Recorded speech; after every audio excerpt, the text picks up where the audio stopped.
Last week, I told you, I offered you an interpretation of two foundational stories, right? Well, more than two, but roughly speaking, two. The creation stories, because there's two of them in Genesis, and then also the story of the Buddha. And I was presenting you with a proposition, and it's a multi-layered proposition. The first proposition is that the archetypal story structure that we've already been discussing is reflected in detail in those stories. And the archetypal story structure is something like the existence of a pre-existing state where things are roughly functional, so that you might think of that as the state of things going well. And that's a state where your perceptions and your plans are sufficiently developed so that when you act them out in the world, not only do you get what you desire, but the story itself validates itself through your actions, right? Because what happens when you act something out and you get what you intend, just like when you use a map and get where you're going, not only does that get you to where you're going, but it also validates the plan or the map. And so that's a definition of truth. That's a pragmatic definition of truth. This is the sort of thing that I was trying to have a discussion with about Sam Harris, because the idea is that we have to orient ourselves in a world where our knowledge is always insufficient. We never know everything about anything. And so the question then is, how can you ever make a judgment about whether or not you're correct? And the answer to that is something like, well, you lay out a plan, and you can think about it this way. This is actually an answer to the postmodernist problem of how is it that you determine whether or not your interpretation of the world is, we won't say correct, because that's not exactly right, but the postmodernists object, say with regards to the interpretation of a text, that there's a very large number of variations of ways in which that text can be interpreted, and that's actually true. And it's the same, it's actually a reflection of a deeper claim, which they sometimes also make, which is, well, if that's true for a text, which isn't as complex as everything, although it's complex, then it's even more true for everything, which is to say, the world lays itself out in a very complex manner, and you can interpret that in a very large number of ways. So who's to say which interpretation is correct? Okay, fair enough. It's a reasonable objection, and it's tied in with even a deeper problem, which is the problem of perception itself, because if the world is laid out in a manner that's exceptionally complex, then how is it that you can even perceive it? Well, that's partly the question that we're trying to answer, and the answer to that is, well, you have evolved perceptual structures, and they're actually oriented towards specific goals, and you're embodied. So your embodiment as a goal-directed entity is part of the solution to the problem of perception. But it's more complicated than that. So we could say, well, you come equipped, and this was Kant's objection to pure reason, essentially, that the problem is the facts don't speak for themselves. There's too many facts for them to speak for themselves. So you have to overlay on top of them an interpretive framework. Well, where does the interpretive framework come from? Well, the right answer to that is something like it evolves, right? It's taken 3.5 billion years for your perceptual structure, your embodied perceptual structure to evolve. And it's done that roughly in a trial and error process. I don't think that exhausts what's happened over the course of evolution, but it's a good enough shorthand for the time being. So there's the constraints imposed on your perceptual structures by the necessity of survival and reproduction, but there's other constraints imposed too that you might regard as subsets of that. One is that because you exist in a cooperative and competitive landscape, the perceptual structures and plans that you lay out, we'll say the maps that you lay out, have to be negotiated with other people.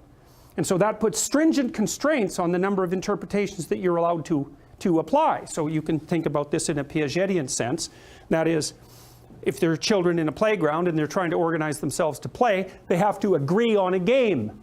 And the game is, of course, a perceptual structure and a goal-directed structure and a structure that delimits action and interactions. And so they at least have to settle on a game, and so that constrains the set of possible actions and perceptions in the environment to those that are deemed socially acceptable. And then you say, well, what are the further constraints? And the constraints might be, well, let's play the game and see if it's any fun. And that means that you have to take the plan that you've organized consensually and then lay it out in the actual world and see if when you lay it out in the world, it does what it's supposed to do. In some sense, what you're doing is testing a tool. So the idea that the range of interpretations is infinite and unconstrained turns out to be incorrect. And now that doesn't mean it's easy to figure out how they're constrained. But the technical suggestion that, well, there's an infinite number of equally valid interpretations is just not correct. It's not correct. And it's not correct on biological evolutionary grounds, and it's also not correct on sociocultural grounds because it has to be negotiated. And then, Piaget put a further constraint on that, essentially by saying, well, not only does it have to be a game, and a game that attains its ends, but it has to be a game that people want to play. So it also has to satisfy some element of subjective desire as well. So that's 3 levels of constraint, right? It has to be a game you want to play, it has to be a game that you can play with other people, and it has to be a game that if you play with other people actually works in the world. Okay, well, so much for an infinite array of options. It's a very constrained array of options. Now, and I think, and the idea that I've been proposing to you is that what evolved mythology does, these representations that we've been dealing with, these archetypal representations, is sketch out that landscape. What is the landscape of playable games? That's a good way of thinking about it. And so it sets out a landscape, it sets out a description of the landscape in which the game is going to be played, as well as a description of the game itself. And so the landscape is roughly the core archetype seems to be something like it's something like the interplay between chaos and order. And chaos is represented by the serpentile predator, because we use our predator detection circuits to conceptualize the unknown, because what else would we do? That seems, given that we're prey animals and given our evolutionary history, it's very difficult to understand what else we would possibly do, because the critical issue about venturing into the unknown is that you might die. Or perhaps a slight variant of that is something might kill you. But whatever, those are close enough to the same thing. So chaos is what causes your deterioration and death. And there's lots of ways to conceptualize that. But reptilian predator, fire-breathing reptilian predator isn't a bad way to start. And so the question is, well, what do you do in the face of that? And one answer is you build circumscribed enclosures. That's order. And then also you act as the builder of circumscribed enclosures. So that's partly the hero. Now the hero is also, though, that's not good enough, because the circumscribed enclosure isn't impermeable. It can be invaded. It will inevitably be invaded, either from the outside or from within, right? And so we've been conceptualizing the predator, the malevolent predator, at multiple levels of analysis throughout our evolutionary history, say, but also in our symbolic history, trying to understand the nature of that which invades the enclosure, right? And we can say, well, it's partly external threat, it's partly social threat, but it's also partly the threat that each individual brings to bear on the social structure because of our, let's say, our intrinsic malevolence. And so that would be the snakes within. And so that accounts for the analogy, the Christian analogy between the serpent in the Garden of Eden and Satan, which is a very, very strange analogy. It's not obvious at all why those two things would stack on top of one another, especially given that when the creation story originally emerged, in the form I talked to you about last week, the story of Adam and Eve, the idea that the serpent in the garden was also something that was associated with the adversary wasn't an implicit part of the story. That got laid on afterwards. It's like, well, what's the worst possible snake? Well, that's a reasonable question. And then a better question is, what do you do about the worst possible snake? And one answer is, you face it. But there's other answers too, like you make sacrifices, right? And that's how you stave off the dragon of temporal chaos, roughly speaking, is that you learn to conceptualize the future, you see the future as a realm of potential threat, and then you learn to give things up in the present, and somehow that satisfies the future. Now, so maybe you're offering sacrifices to God, and you think, well, why does that, well, you got to think about that psychologically. Why does that work? Well, you could think about the Spirit of God the Father as an imagistic representation of the collective spirit of the group. We'll call it the patriarchy if you want. Doesn't matter. It's the thing that's common across the group as a spirit, as a psychological force, across time. Why do you make sacrifices to that? That is what you do all the time. right now you're sacrificing your time to the spirit of the great Father, because your assumption is that if you do what's diligent, so you're not chasing impulsive pleasure at the moment, unless you're pathologically interested in this class or something like that, you're not chasing impulsive interest. You're sacrificing your impulsive interest to satisfy the spirit of social requirement. And so you're offering a sacrifice to that spirit in the hope that you can make a bargain with it so that it will reward you in the future. And that reward will be partly the staving off of insecurity, which is no more than to say that part of the reason that you're getting your degree is because you believe that it'll aid you in finding employment and status and all the other things that will stave off the dragon of chaos.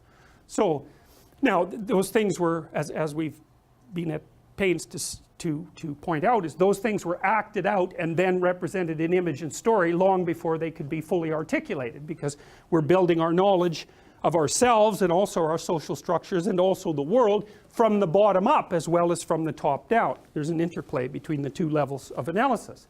Okay, and so so that's partly the archetypal underpinning. And then with regards to the stories themselves, you're in a map, so to speak. You're using a map, and with any luck it's detailed enough so that you can use it to get to the place that you want to go.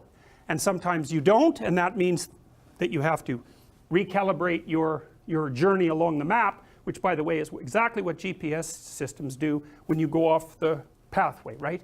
They stop. That's an anxiety response from the GPS system. They stop, they recalibrate, and they readjust the map. Now and then, if you're unfortunate, this very rarely happens anymore, you'll be on a road that isn't mapped, and then the GPS system doesn't know what to do. Well, that happens in real life too. I mean, I'm using GPS for a very specific reason. Those are intelligent systems. As far as I'm concerned, those are the closest things we've ever designed to intelligent systems, because they can actually orient, right? They orient in real time. And they're unbelievably sophisticated systems, right? Because they rely on a huge satellite network and so on. And they're cybernetic systems, technically speaking. They respond very much like the way that we respond. So anyways, you know, you inhabit a map.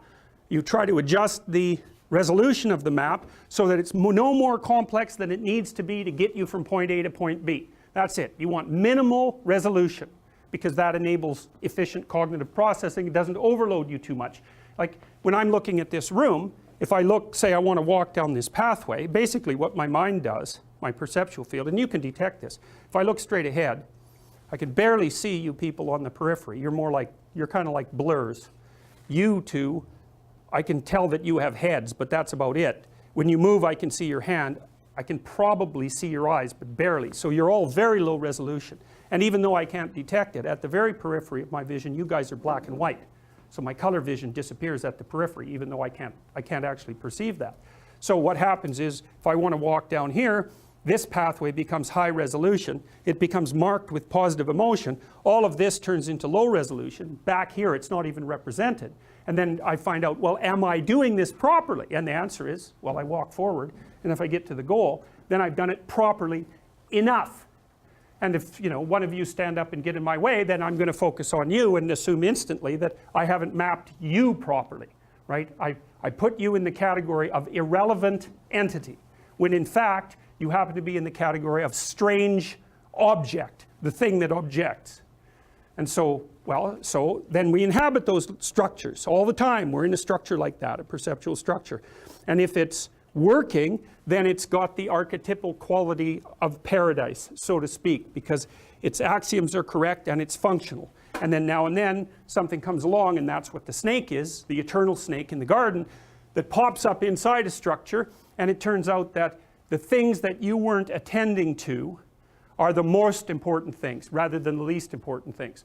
And that, what does that do? It blows the map into pieces. And that can happen at different levels of severity, but at the ultimate level of severity, it's apocalyptic, right? Everything goes, and that's a traumatic intrusion.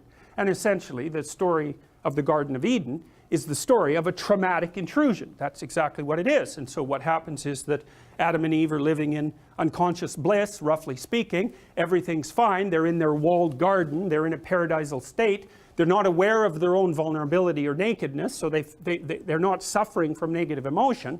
something pops up that radically expands their vision.